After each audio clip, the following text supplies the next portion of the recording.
Hi, my name's Annemarie and I'm your local bird expert here at Moana Nursery, and I'm here to walk you through the process of picking out a birdhouse. Most important thing to do is figure out what birds are nesting in your area.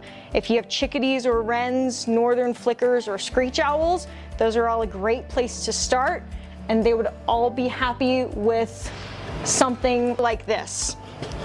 Now you want to look for something with an appropriate sized hole for wrens or chickadees. It's going to be somewhere around 1.5 inches in diameter for the opening. Maybe even a bluebird could fit in this. Or for screech owls or woodpeckers, you're going to want to go for something maybe around 3 inches in diameter. Look for something with an overhang that will help keep out rain, snow, any bad weather that we're prone to getting here in spring. And look for something with good ventilation in maybe the bottom corners or somewhere up at the roof so that the air is circulating and everything feels okay. And make sure you're securing it against a fence, wood post, maybe up in a tree. This has a great hanging mechanism that's perfect for doing that, and that will help make the birds feel secure and that their nest isn't swaying in the wind.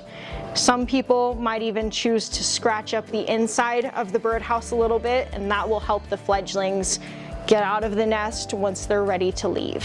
When it comes to material that your birdhouse is made out of, whether it's plastic or wood, either is totally fine. The birds won't mind, but if it is wood, make sure it's untreated. Make sure that the birdhouse that you choose does not have a perch.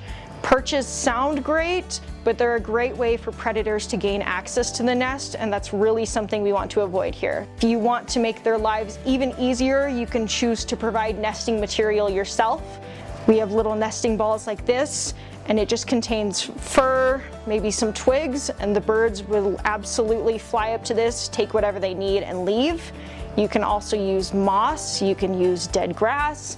Anything like that will be totally fine, and the birds will absolutely love to take advantage of that in the nesting process. When it comes to feeding and nesting, it's great if you want to feed the birds while they're in the nesting process, but try to avoid putting food inside the birdhouse or right next to it.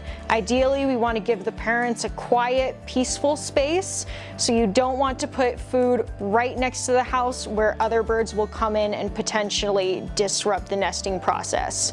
Keep the food maybe 20 more feet away, just so the parents have room. If they need to leave the house and get a snack, they can.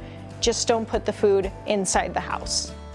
As always, if you need any help, we have specialists here all the time that would be more than happy to answer any questions, help you pick the perfect birdhouse, and help you figure out what birds might be a great fit for you.